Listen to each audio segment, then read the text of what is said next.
Man, you need to buy yourself a gun. What? A gun? What? Like a handgun for personal protection. If somebody tries to mug you. What? What if your government tries to throw you in a can? What? You're gonna want a shotgun. Oh. What? One automatic rifle and a lot of ammo. Gun? We're all set to riot. Buy a gun before you lose your Second Amendment. Buy a gun. They'll burn you out like you Waco. They'll stick your ass in a camp. Jack-footed cops in riot gear gonna kick your ass and laugh. The revolution is on its way. Better lock and load your AK. Buy a gun, buy a gun, buy a gun, buy a gun, buy a gun, buy a gun, buy a gun before you wish you bought a gun. Buy a gun, buy a gun, buy a gun, buy a gun, buy a gun, buy a gun before you wish you bought a gun.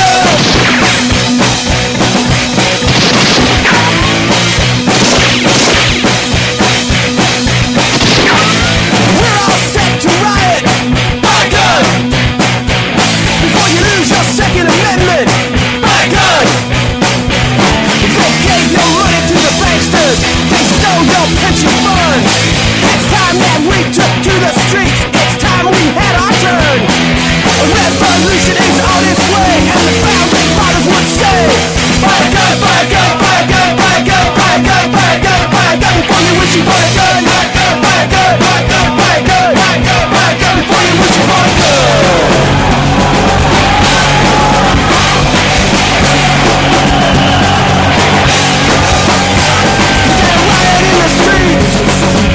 Revolution's not clean and neat, you gotta riot in the streets. Revolution's not clean and neat, you gotta drag them through the streets.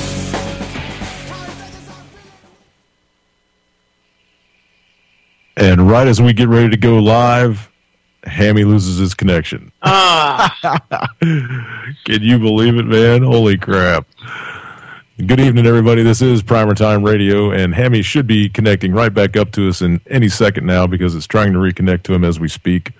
So, in the meantime, you get to listen to me and Wendy. Hey, how are you? I'm good. How are you? We got to get Hammy back. I know. It's Primer Time. You can't have Primer Time without Hammy. No. You got to get the booger hook. Come on, booger hook. Reconnect to the network. Dang, man. Holy cow. I think he got some kind of call come in on his iPad or something. It sounded like as the music was playing in. Yeah, it did, didn't it? So, I don't know what happened, y'all. But hopefully he'll be connected right up here because I don't have any gun info in front of me. Oh. And Dan had to go because his mom's, I guess it's been in and out of the hospital with her for a while. I hope she's doing okay. So Dan, if you're listening, man, we're all thinking about you. Yeah, absolutely. I know where you're sitting, dude. I've been going through it for years and years myself, so I feel for you, brother. But let's see. Dang, it's still ringing, nothing. Okay. You there? Hammy? Michael? Unmute yourself. Do you think that we kicked him off? Do you no, think I kicked him off? It shows him connected now. Mike, you there? Michael? Dang. Oh, Nope. just went away again. Okay, so PrimerTime Radio. What are we going to talk about? Let's talk about some gun stuff. Hey, let's talk about that new 50 caliber BMG that's got wings. Because I know that everybody on the planet that has Hammy on their list has passed that story to them. So they have the new what's it called? Exacto, the Exacto round. Yeah, I guess so. I think you guys. There he is. There he is. Hey. Yay! Hello. We tried to kick your show off for you, man, but you're the PrimerTime guy, so I don't know exactly what happened, but thanks for doing it. Hey, not a problem. How's everybody doing? Cool. Doing good. How about you? It's warm. It's warm and humid. It's like salvation sapping at from about 11:30 to about 2:30. It's I totally understand the siesta mentality right now. Yesterday was our last day of that crap up here where I'm at. It was just gorgeous today, dude. Mid-70s, almost touch 80 this afternoon about 3 o'clock.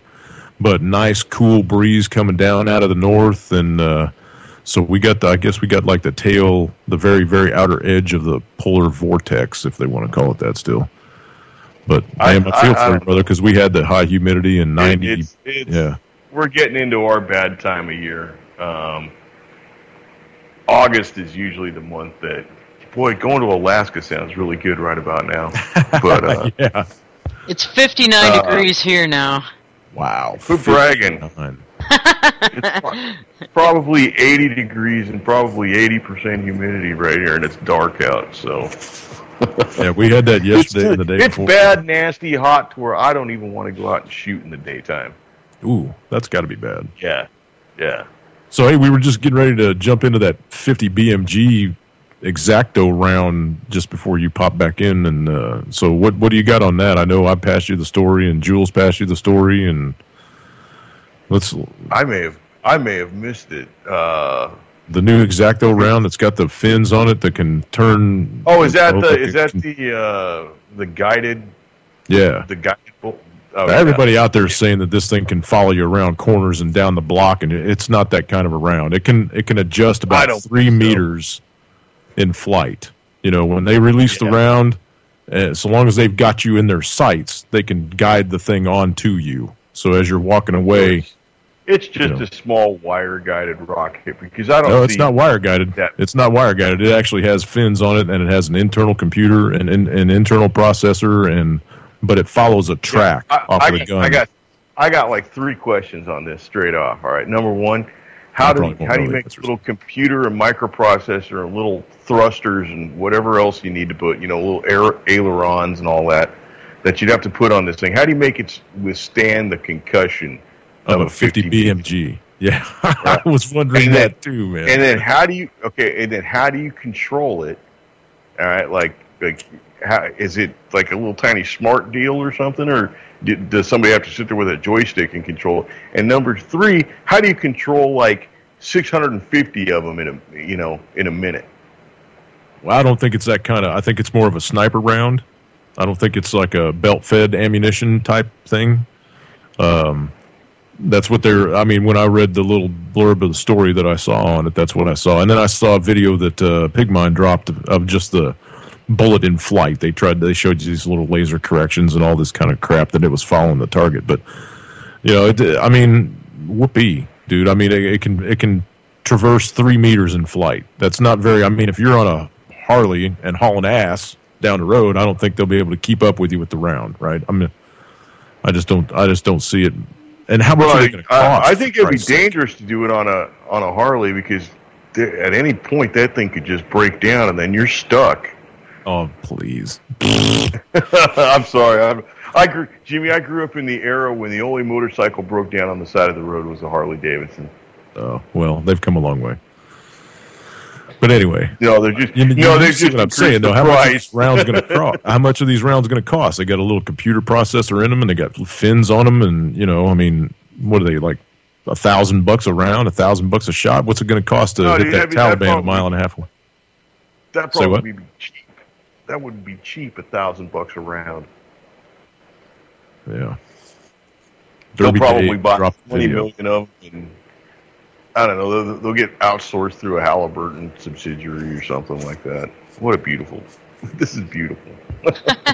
So in other news of the apocalypse, I actually did a little bit of an experiment today, and I'm next time I go out and shoot, I'm going to figure out what it does.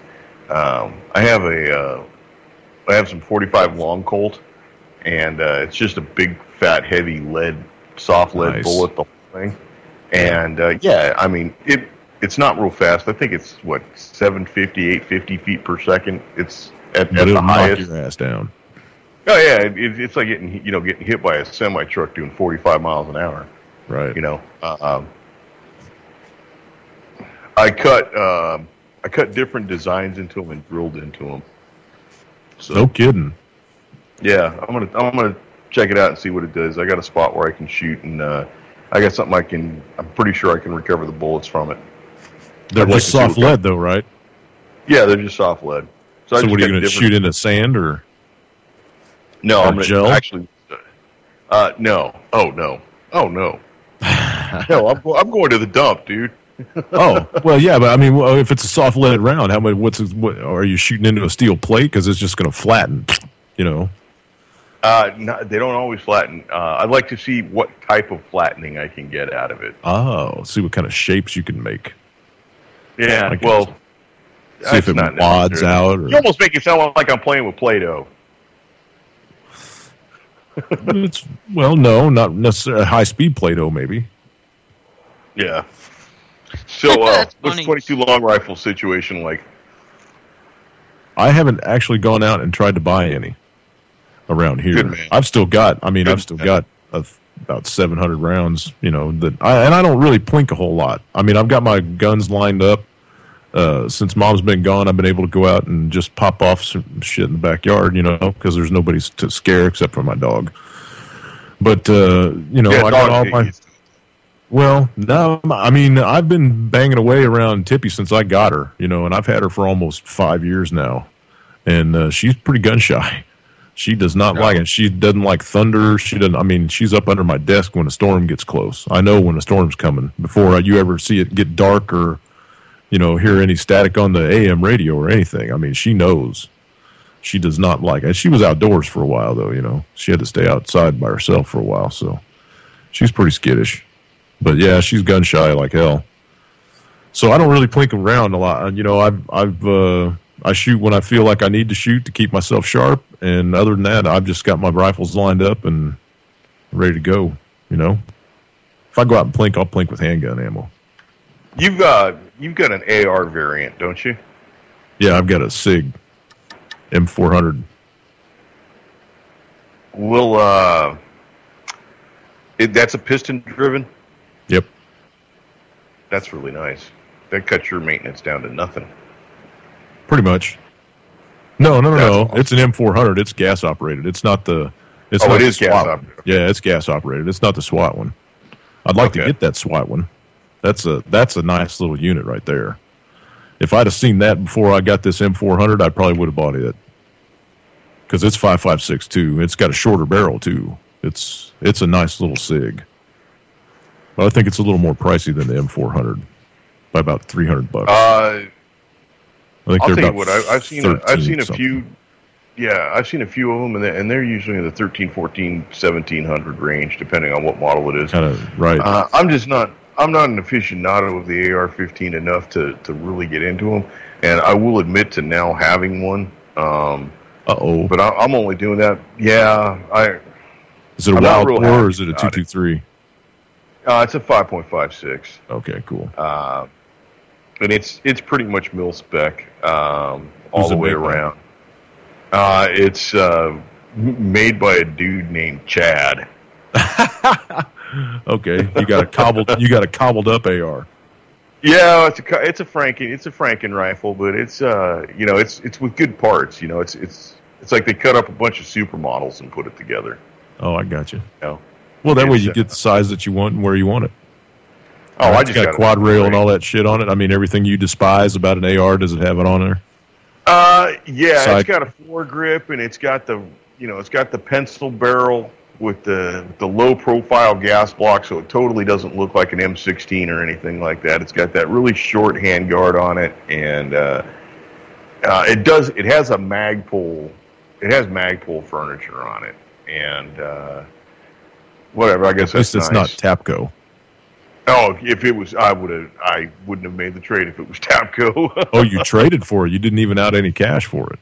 Oh, absolutely no. Nice. No. I would not pay any cash for one of those. So do you like it?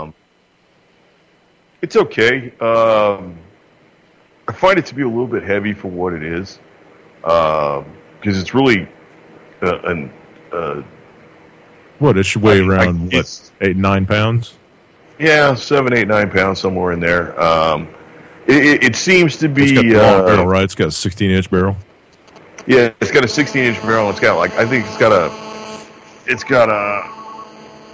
Somebody's getting a phone call. 7-inch. Yeah, that would be me.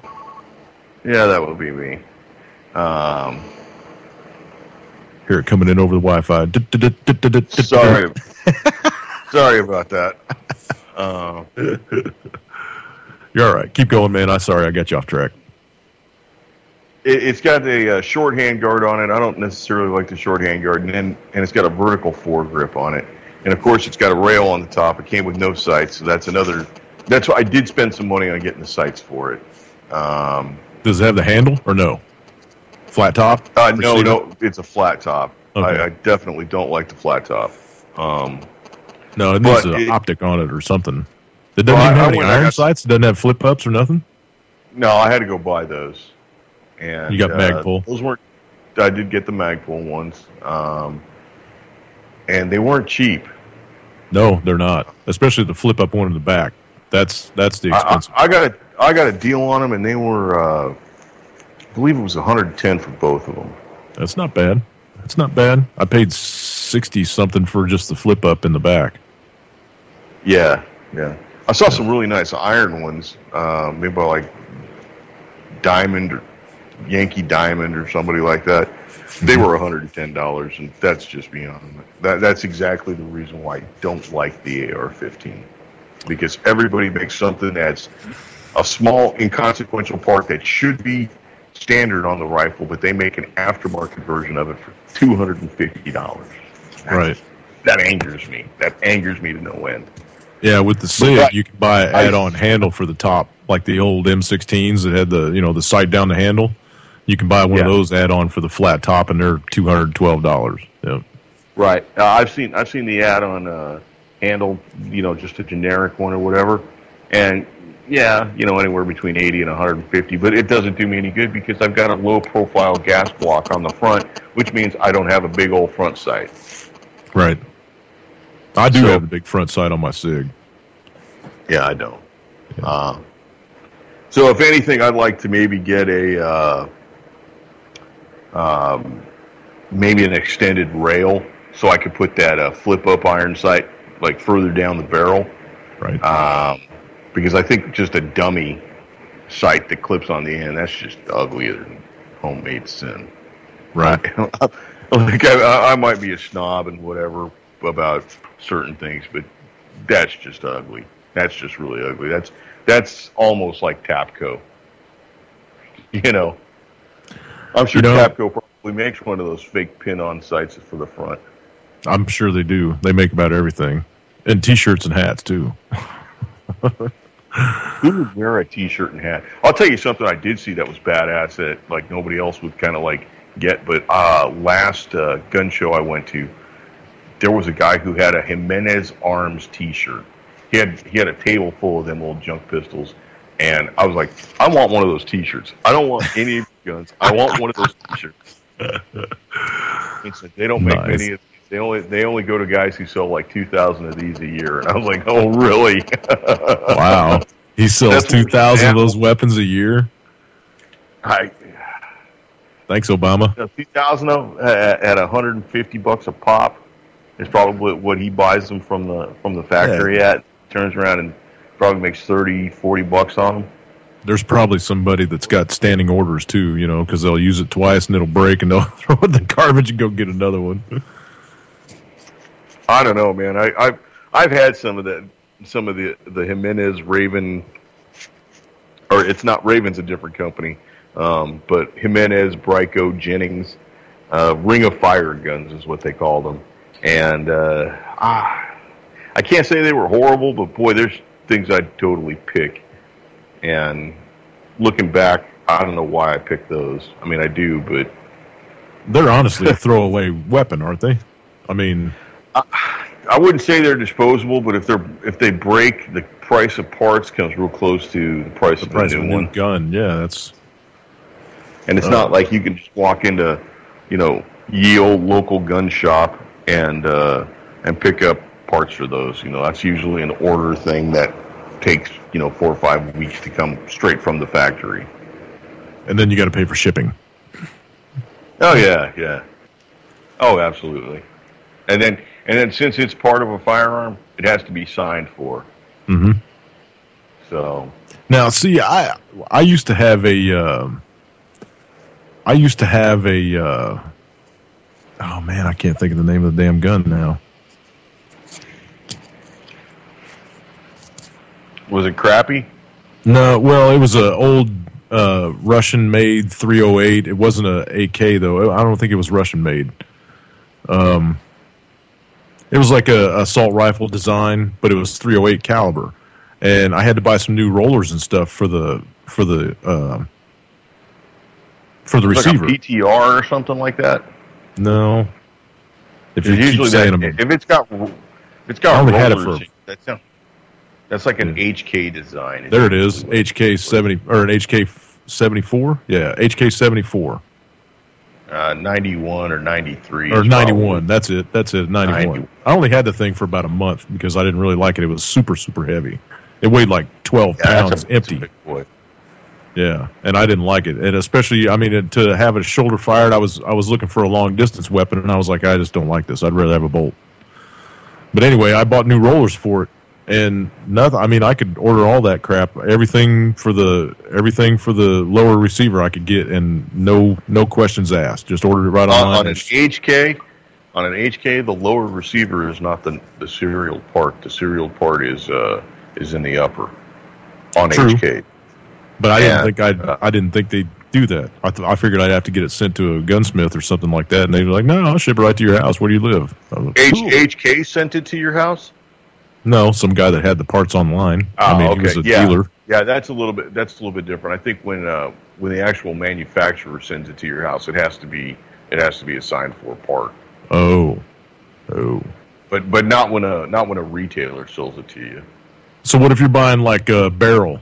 If you buy a new barrel for one of your guns or something like that, I mean, is that assigned for a part? And say it comes from Ruger rather than like Tactical Innovation. If you buy it from Ruger and it gets shipped from Ruger, I'm pretty sure it is you have to sign from it. If it comes from like a and they won't even sell it to you unless you're FFL. No, they have no problem sending you parts unless it's the numbered part or it's a part that's integral to the number. Like some people won't send like some of the internal working parts. They just won't. That's theirs. If you need that part, you got to send it to them. Send them the gun, they fix it and send it back. Right. Gotcha. I'll tell you what, I've had a couple guns that's happened with. I like those little North American Arms 22 mini revolvers, and when I say I like them, I don't really just like them. I really like them. I think they're excellent quality. They're utterly reliable, and they take an amazing amount of abuse. And it's not. You're not talking about a Derringer either. You're talking about a 22. It's a 5-shot mini revolver. Yeah, right. Like a palm of your hand type of. Yeah, it's about the size of 2 cigarette lighters. You know.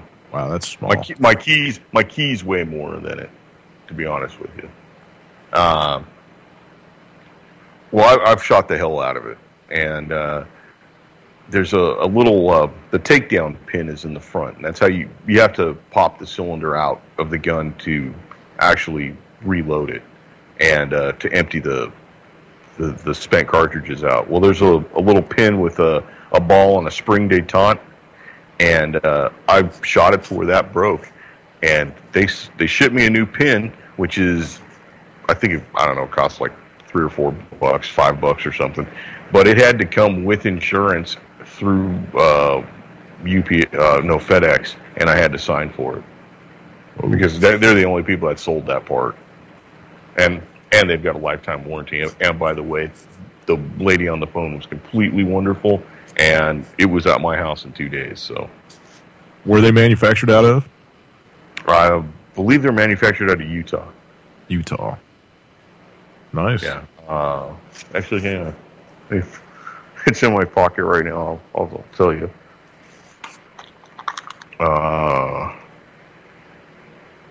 North American Arms, Provo, Utah. Provo, Utah. So this is a everyday carry, and you don't leave the house without it in your pocket kind of gun? Yeah, it's kind of, it's so small and easy that it fits right in my pocket. I keep it in a little tiny, a Craftsman razor pocket knife case. That the pocket knife is long gone, rusty and broken. Right. But I kept that little tiny leather case, and Fits right in it, huh? It's perfect for it. Nice. So is it a belt loop thing, or no, it goes down in your pocket? Oh, it does have a belt loop on it, but I just throw it in my pocket. Cool. I mean, seriously, it's the size of 2 cigarette lighters. That's a tiny gun. Now, how far is it accurate? You say you shoot the hell out of it. How far is it accurate out to? 50 feet? No, I wouldn't. Not quite that far. It would have to be if I'm shooting it at 50 feet and I'm hitting it, I'm shooting at the wrong thing. I should be running instead of shooting at something that large. I would say that I could hit a man-sized target consistently at 7 yards. I was going to say 10, but yeah, okay. Yeah, and that's close enough. I mean, that's close enough. You don't want to get them any closer than that, then you might talk in hand-to-hand combat, and who wants to do that? No, I'm not into that. Too old for that shit. For that. Yeah. Too many broken fingers, and So let me ask you a question about Henry rifles. Because I've really been looking at Henry. I'd like to get a lever action just because I've never owned a lever action before. And, consistently when I go into any kind of search engine and look for lever action rifles, Henry is what I see top of the page. But I would say that just because you see it at the top of the page doesn't mean it's the best lever action rifle. It's one of the more available ones because they are manufacturing them like crazy right now. They are made in the United States. Yep. I do believe they have a lifetime warranty, and most people are fairly happy with them. I haven't heard anybody saying, "Oh, this thing was a pile of crap." Have you ever shot a Henry? I have. I've owned one. I do not own it anymore. It was a while back. It was probably 2007, 2006 that I had one. And, what's the reason that you gave it up? Honestly, at the time, it was because I was kind of hurting on cash, and I had somebody who was willing to buy it at the time. But I didn't feel a whole lot of heartache and pain when it was gone. Like, say, if I would have had to trade a high power or something, and it was just minor nitpicky things on my part, maybe. But I thought that while it was priced right, certain parts were kind of cheaped out on. I didn't appreciate there was a lot of plastic used in it, and it was black plastic in it. Yeah, like the barrel band was the band that attaches the barrel to the magazine tube. That was plastic. Parts of the front sight post were plastic. Really? Yeah, wow, that shocks me. Yeah, maybe they're not like that anymore. And I'm not saying those were parts that didn't have a detrimental effect to it. And I totally understand the company, because they did come in at the right price. But yeah, they're not too expensive. They're they're small caliber. You can get bigger. I think you can get a 4570 now from them. I didn't see one that big. I'll have to go back to their page. It's been a few months since I've been on their page, though. I know they make a 44 and a 45 long Colt. Yep. The one thing that I didn't see a forestock on any of them. Forward furniture on the bottom of the barrel. That kind of, I don't know. Looks wise, it's kind of, it just kind of looks wrong for a lever action to me. I don't know. Maybe I'm too Hollywood westerned out or whatever, but. I don't know. I mean, there's different designs. Pretty much all the ones I've seen have a wooden foregrip. On a Henry? Yeah. Well, I'm going to have to go to their page then, I guess. Yeah, I'm pretty sure they do. I don't know. Number one, they're made in New York, and I'm not knocking New York, but I don't know. I know they've been making rifles for a long time, and like I said, I never had a problem with the one. Just something about me didn't ring right, and it wasn't a heart when I got rid of it. But mine was an older one. They have changed since then because I have a buddy who has one and he loves it. Yeah, even just in the last 6 months, they've come up with some different designs. Because I'm seeing 3 of them. They got 4 stocks on them now, but the one on the open page does not. Well, the first rifle they show, the Silver Eagle's a really good looking gun. Wow. Yeah, they're a cool looking gun. I mean, Winchester, you're going to pay a big price for that, I would think. I haven't even checked out. Yeah, Winchesters are. I would really like to have a Model 94 and 357, and especially the Trapper model, which is the one with the shorter barrel. And man, those are $1,100. Yeah, they're expensive, and you're paying for the name. Nobody takes this. Well, and it's good quality. It is good quality. Holy crap! They've got a mare's leg now. Henry makes a mare's leg. All right. I'll have to talk to you about the mare's leg. They are the coolest looking thing in the world. They are completely impractical. Oh, I know, but they just look so badass hanging on your leg. They look really cool, Jimmy. You'll fire 50 rounds out of it. Become disgusted with yourself that you missed on 35 of those. And no, you'll end up trading it off. You'll end up trading it off because you'll see that there really is no use for it. It's not small enough to be a pistol. That's like the ultimate zombie apocalypse gun, though. Come on, man. Seriously. Really? I would think so. Because you could if you can't hit them with the bullet, you can beat the crap out of them when they get close enough, right? And it's got the big open loop. It's got the big open loop, so you can whip it around when you're chambering around. Oh man, that would be so sweet. I guess I'm just that's I believe that's exactly how people get shot, like in the Yeah. I put one through my leg. No, really, like when you talk about like single action revolvers, like everybody looks at a Ruger Blackhawk and they say, hey, this is a 3-screw revolver and it's, pre-transfer bar safety, and that's the one that everybody wants, the old one.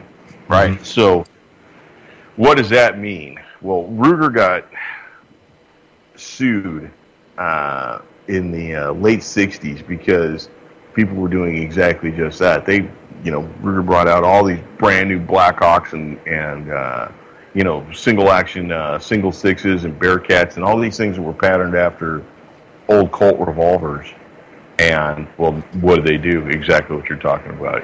Twirling it around and boom, right through the kneecap. Yeah. Now I'm shooting from a wheelchair.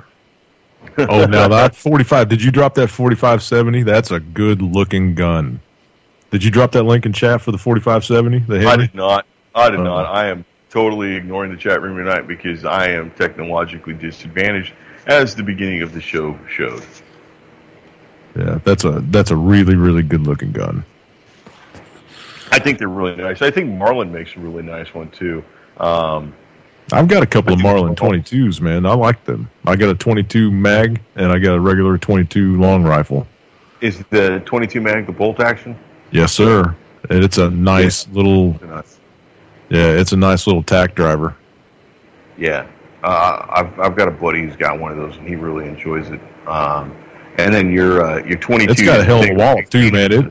It kicks almost as hard as that 5.56.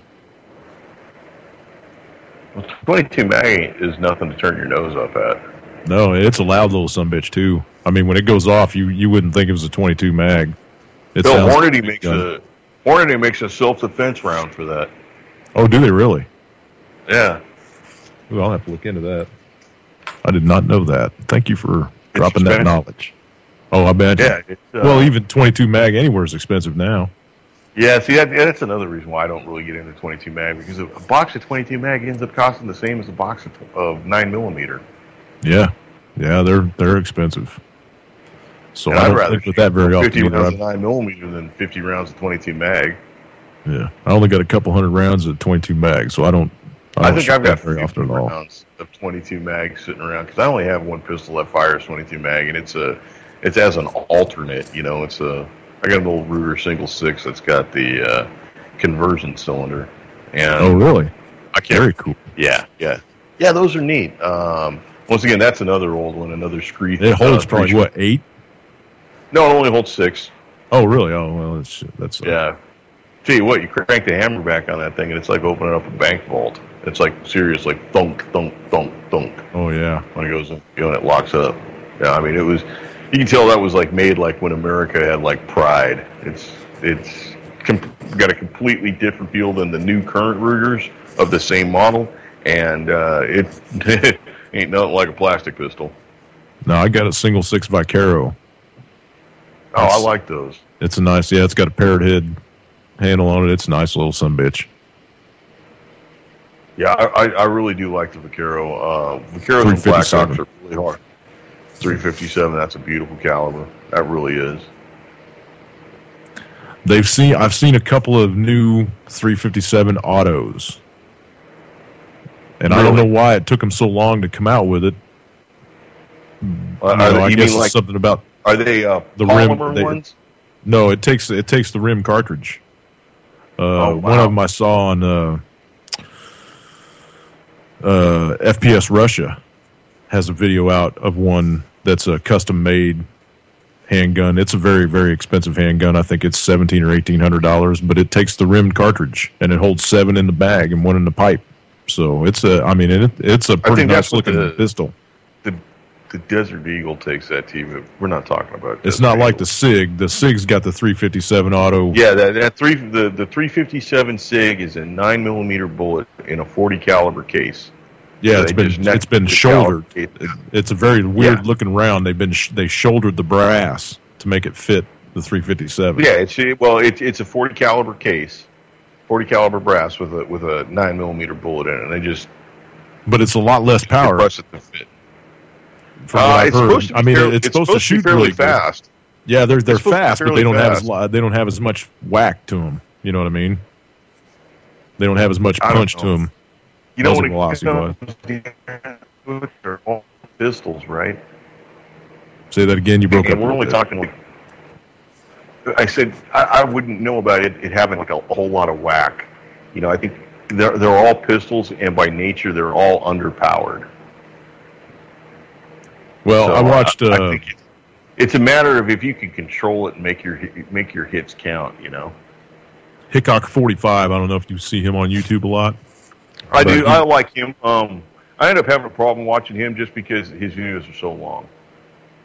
And well, my internet I like why. Well, yeah, that's true. I got that. But he did a thing on the SIG versus the regular 357, and that's the complaints that he had too. He said it's a very smooth firing weapon. It's a very accurate weapon, but it just doesn't have the kick of a real 357. You know, it doesn't have the knockdown power of a real 357 round. So, because he was talking about shooting steel targets, you know, he's like, well, if I pick a target at 60 yards and I hit it with a 357, I can knock that, you know, I can knock my sheep down every time I hit it with my revolver. But with this SIG, it takes 2 or 3 rounds to get it tip over. So, right. Well, anything that's fired out of a pistol barrel is always going to be a good 40% less than what the box says it comes out at, because everything in the box is tested out of an 18-inch barrel. Whatever numbers they get, it comes. Yeah, when you buy the round, you buy a box of 9mm and it says 115 grain, 1150 feet per second. That's coming out of an 18-inch barrel at a practice range. One of those mounted barrels. Yeah. Test the ordnance. The perfect climate controlled room, perfect humidity, temperature, everything that ensures, perfect speed. That's where they get it from. So, you got to figure that whatever comes out of your firearm is going to be significantly less. Now, let me ask you this. When they do those test shots, are they doing it with factory off the factory line ammo, or are those handmade rounds that they're testing? Like, this is the brass we're using, this is the jacketed round we're using. We're going to put the amount of, and we'll load this thing up by hand and try it out. Or is it one of the ones that shoot off the factory line? I'd say it's something that's representative of where they establish the numbers. I'm sure it's the cream of the crop, but it's representative of what that line is going to be. And then I'm sure there's ongoing quality control. But yeah, those numbers at the beginning are they're probably fudged by a good, 15, 20%. 1 grain, I mean, plus or minus, is going to make a huge difference in the shot, correct?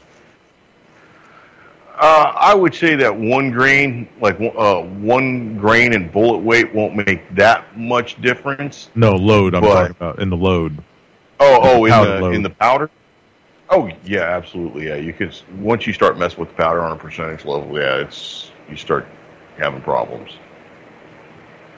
Yeah, that's. I mean, when I was talking to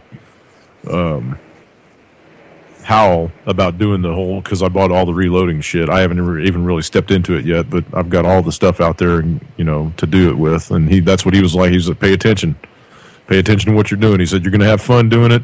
It's a really fun gig to do, and you're going to enjoy the crap out of it. You're going to love shooting your own rounds, and people are going to ask you, if you go to a range, what are you shooting? I'm shooting my rounds. I make these rounds. So it's kind of it's a little bragging rights, but he said, pay attention to what you're doing, because you can kill yourself really, really easy if you fuck around. So that's something I dropped an F-bomb on your show, man. Sorry. It happens. That's the thing that deters me. From loading your own? Reload. Yeah. Hell, come on up here and practice. I mean, I'll tell you what, I may be doing that. If we get another, couple days of this 90-degree and 96% humidity noise. Yeah, it was like soup walking out of here for 4 days straight. 5 days it was up in the hundreds with the heat index, but the humidity started pouring up. Is people who come from someplace that's significantly drier, which is like 80% of the country, when they come down here, the first thing they notice is the first morning that they're here after the first shower is they can't get dry. Yeah, clothes stick to you. Yeah. It doesn't matter how many towels you have, you're just not going to get dry. Or the thing I loved when I lived in Houston was that Friday night the girls would go out to the bars, right? I towed for a living when I was down there, so I got to see a lot of these goofy asses. But anyway, that's probably the best job in Houston right now. Oh, I bet. But they'd all be all primped up, and they'd make it from the door of the apartment out about 10 steps on the way downstairs to get into their cars, and then by the time they got to the bottom of the stairwell, dude, they were just sweat, and their makeup was running down their face, their hair was all flat and shit. It was funny. I'll tell you what. Humidity's not good for primping. There's not a lot of people I know that have a couple of backup air conditioners sitting around. And you do, right? There's 2 of them in the closet. You gotta have, just in case, man. And I buy those Walmart jobbies. They only last about a year, and that's super hot here. Yeah, the Walmart ones, you get about 2 years out of a Walmart one. Yeah, they're not designed for that Texas heat. And car batteries, man, I'll tell you, I can't tell you how bad it is on car batteries. We did so many swap outs, our guy would carry, he'd have racks full of batteries at the shop. And when we leave in the trucks, we usually throw 2, standard size in the truck on the way out. And, man, when the summertime rolled around, you could tell the people didn't change their batteries for 5 years because they just wouldn't take it. You got a bunch of Walmart batteries that have stickers from 3 years ago on them. Right. All I need's a jump, man. No, you don't. Because your alternator's going to wear out on the way to work, and then you're going to be stuck on the side of the road again. Yeah, just give me another battery. It'll be fine. So back to the gun stuff. All right. I didn't get a chance to go out and shoot this week. It was just too damn hot. I imagine. And it's not cool to shoot at night, and I don't necessarily want to go and shoot real early in the morning, just because. Yeah, I'm sure they don't have any floodlights out there at the dump for you to shoot at night, huh? They didn't put any lights up for you. If they had floodlights at the dump, the amount of mosquitoes out there would be just insane. There would be so many bugs out there. That's true. Yeah, they'd carry you off and stuff. Well, I swear to God, the South Texas mosquito is the reason why the 410 shotgun shell was invented. They're pretty bad up in Alaska, too. They got some huge-ass mosquitoes up in Alaska. You wouldn't think, though, they do, but they do. Alaska. They ship 410 to Alaska. I did look at a gun shop's prices in Alaska. It's called Bingham's Outdoor, I think is what it was called. And their Anchorage is #1 gun shop. And they've got a great big website, and their prices are through the roof. I'm sorry for you people in Alaska. Well, they pay you to live there. The government pays you subsidies to live there. Well, the state government does. It's only $2,000. That gets you what? Oh, no. Half a heat? No. It's more than that. It was more than 2,000 when I was up there back in the 80s. The yearly allowance thing? Yeah. That check that everybody gets? Yeah, you get checks for your kids, you get checks for every head in the household. And if you own your own home, you get another one. Oh, really? Because all the oil subsidies, yeah, you get paid from the oil subsidies. The oil that they produce up there, every state member, every person that lives in that state gets a cut. Bribe. Here's the bribe for your cancer. Well, for living and putting up with the goddamn weather, holy shit, man! I went out of my barracks one time, and I couldn't even find my car. The snow was that deep. I had a 68 VW Bug when I lived up there. It was cool as shit, man. It had a Porsche engine in it. But anyway, I couldn't find. I mean, it was literally the snow was that deep. It snowed that much overnight that you couldn't see any cars in the parking lot. It was amazing. I've never seen weather before like that. That's just pure insanity. It is. And everybody up there is armed, man. Everybody's got a gun. It doesn't matter if you live in town or out of town, especially if you live out of town. I mean, anybody that lives off in the wilderness. Heat. You stay away from my heat. This is my heat. I'm not sure. Well, you just had to. I mean, the people that live off in the wilderness, you try to make it from the house out to the wood barn to get some piles of wood, to get a couple armloads of wood, and you might run into a bear or a wolf or God knows what, So everybody's armed up there. That's the first place I ever seen a dog get snatched off the street by a bird. Big old eagle come down out of the sky. I swear to Christ, dude. The guy let his dog out in the front yard to take a shit, and an eagle come down out of the sky. Not a bald eagle, but just what kind of dog was it? Because if it's a Chihuahua... It was a little Chihuahua. Yeah, that doesn't count. That doesn't count. Yeah, it's more like a large rat, but still, it wasn't fun listening to that thing yipe all the way, flying away. As it floated away. Yeah, it was sad. That's horrible. That's why you should invest in a large dog. Something that's too big for a bird to fly off. Something that can fight back, right? So, have you been in Texas your whole life, would drag it down? Say it again? Yeah. Have you lived in Texas your whole life? No, please. My parents were married when I was conceived. Oh, okay. No, I've bounced around all over. My dad had a job that moved us all over the western United States, and I did a little bit of time, central United States, I would say, as well. So I've got kind of a woods around Arkansas, Missouri.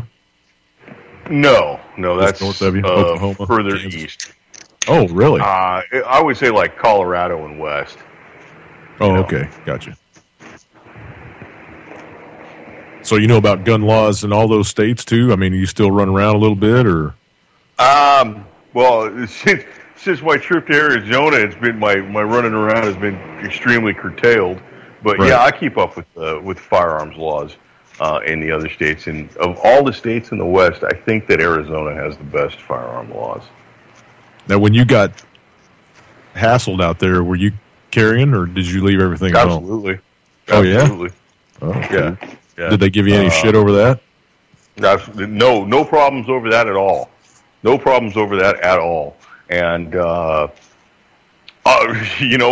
of funny, I had significantly more than a normal person would have on me at that time, just because while I was traveling and there were some things I just didn't want to leave at home, and, well, whatever. So I had the one that normally stays in the center console. I had the little tiny one that sits in my pocket. I had a 9mm on my hip, and then I had a bag, or I had several bags, and each bag had one in it. Which, yeah, go ahead and call me paranoid or whatever, crazy, whatever. I had them and you didn't. No, that's prepared, not paranoid. Yeah, that's the way I see it, you know. And if they ask you to grab a bag, you grab the bag. Okay, here, I got this one. What do you want out of that? Exactly. You know, I mean, that's the way I kind of saw it. So each bag had one. I think I ended up with a total of 6. No, I had 7. You didn't take any long rifles, though? No long rifles. Everything was locked up at home securely in the home vault. Gotcha. I built a second room and I put doors on it, like external doors, and see, that's one thing. Knock on the side of the house. That's one thing I don't. I mean, I don't have any kids or anything like that, so I don't have my firearms locked up. My firearms are accessible. You know, I'll tell you what, that's something to seriously be concerned about. Even if you don't have kids, you may end up one day having friends that do have little kids, and I've had this situation because I'm in the same boat as you, man. I don't have any little kids running around. I do whatever I want. If I want to leave a gun on the refrigerator, a gun on the coffee table, gun in the garage, wherever I want to leave it, it's mine. I know it's there. I'm the only one in here. But I got a buddy with kids, and his kids are good little boys, but, you know, they're little boys and they're rambunctious, and that's what little boys do. And they see one, and they run right to it. And I'll tell you what, I told him, hey, man, you know, no offense, but you got to, like, give me a call or something, you know, or if you show up with your boys, you come up first, and then, you know, let me know so I can, like, put some stuff away when the boys come. Yeah, I don't, right now at this moment in time, I don't have any friends that have any kids that I'm worried about coming over, or, you know, I just never have. I never have. So I never invested in a safe. I guess I probably should, just for I'll tell you what, humidity purposes. And I don't know, man. I wouldn't do it for the humidity purposes because if you don't have good ventilation, all a safe does is collect humidity. Well, you can put the dehumidifiers in there, though. They got those, you know. Oh, yeah. Well, you're talking about spending some cash on that. You know, yeah I was thinking you were speaking on the, you know, $99 safe from Walmart kind of a deal. Oh, shit, no, dude. I'd buy a good one. If I was going to buy one, I'd buy one that you couldn't move. I'll tell you what, those are decent. For $99. Oh, yeah. That big one that you can't move is nice, but you almost have to, like, dedicate an area to that. Yep. I mean, like, I've dedicated an area to mine, but and you can't get those safes out. Now, you can go through the wall. You can go through the safe. Would be easier than taking it out. Yep. The one my Uncle Don had down in his basement, it was bolted to the floor of the house, actually. I mean, they had a contractor come in and pour a pad and run, you know, lags, you know, threaded rod down in there and shit. And, I mean, it was actually attached to the floor of the house. So well, you know, I mean, having a good safe like that is the law in, you know, several countries, but in the United States, I don't think there are any laws like that. But you know, it behooves all of us to be safe at all times. I mean, right now the assault on firearms is under control. So, Jimmy, we got to bust into the 4 rules of gun safety. Oh, absolutely. Yeah, we're down to the last few minutes. So, rule number 1: every firearm is loaded. Or treated they're as all if loaded it is. until you physically and visually inspect that firearm. They're always loaded. Number 2, you make sure that the barrel is always pointed in a safe direction. You don't want to point it at anything that you're not willing to destroy. And rule number 3: totally aware of what your target is and what is behind your target, because we're not all Annie Oakley, and some of us are going to miss.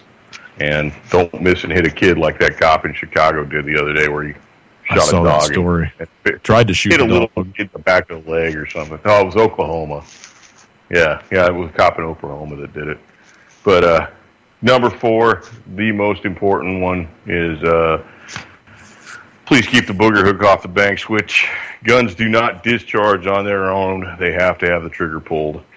So let's not give the anti-gun forces any more power to take it away from us, because they're really, really trying right now. Yeah. They'll never that thing I saw about that cop, that cop, that was just asinine. And what's even more asinine is I wonder how people don't see the difference in how the story is treated. I mean, so the dog was in a fenced-in yard. What was he trying to shoot it for anyway? The dog was in a fenced-in yard. It could not have gotten to him.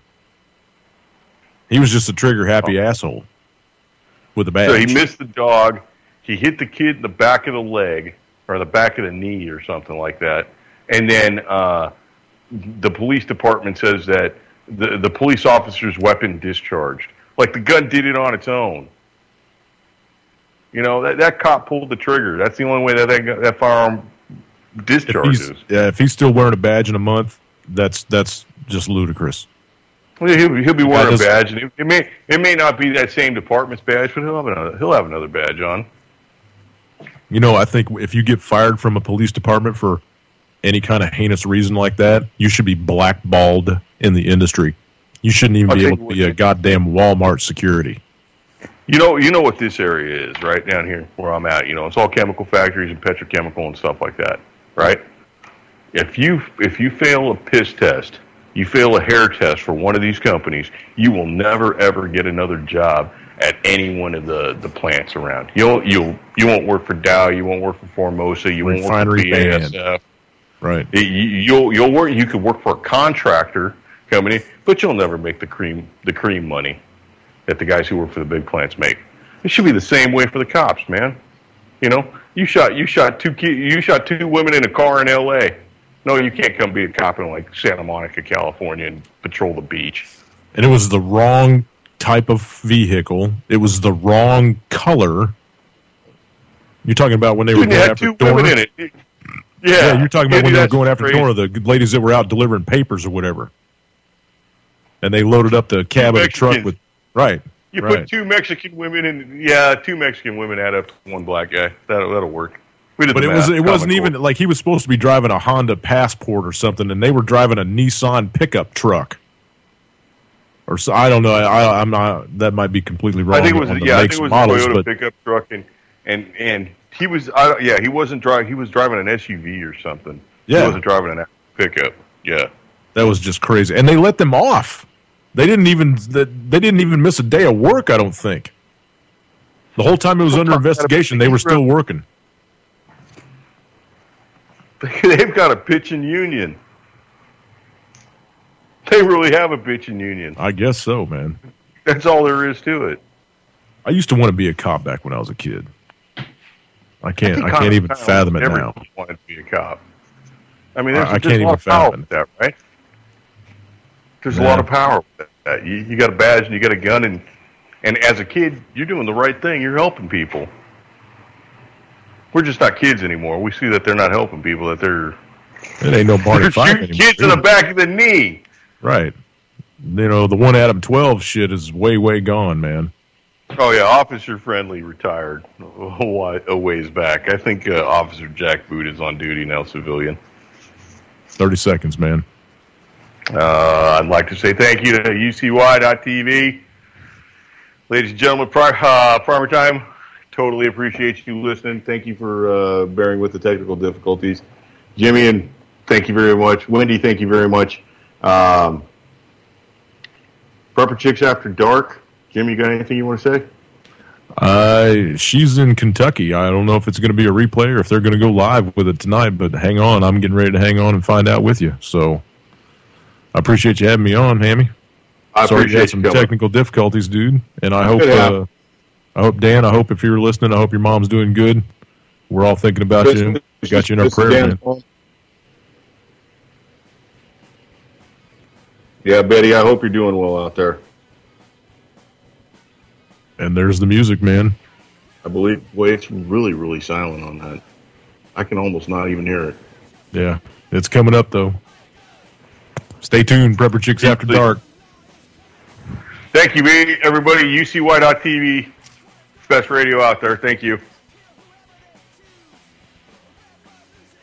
Just got told it's going to be a rerun. Patriots do.